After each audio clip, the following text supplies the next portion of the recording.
عليكم، ان شاء الله قاعد تكونوا غايه. اليوم جبت لكم فكره بخبز الطاكوس او الخبز السوري اللي زعما كاين شي ناس يديروا به غير الطاكوس. جبت لكم فكره جديده في بلاصه البوراك، في بلاصه المملحه ضلوا تعجنوا.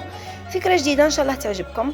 حكمت نص صدر تاع الدجاج، وهذا النص صدر دار لي 9 من المثلثات، يعني هذه المملحه غادي نديره يتقلى. من بعد نزيد له لي زيبيس، ملح فلفل كحل، شويه كركم، شويه كزبر، شويه توابل الشاورما.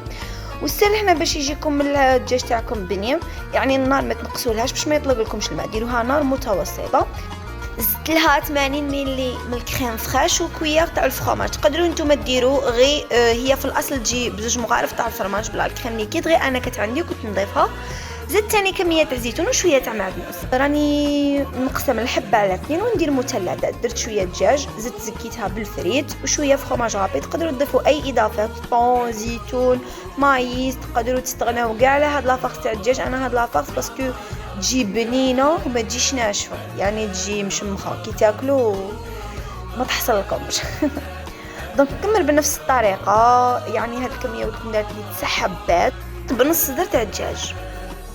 نكملوا بنفس الطريقه.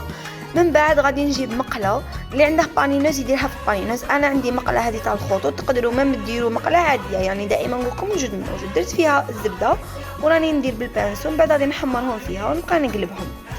دونك هذه هي الطريقه. ان شاء الله هذه الفكره تكون فادتكم. فكره سهله مهله، ما يكونش عندك الوقت، ما يكونش عندك الديول تاع من الخبز السوري ولا الطاكوس بساميل، يعني طيح لك رخيصه على الديول وميم طون بدلو ماشي دايما بوراك.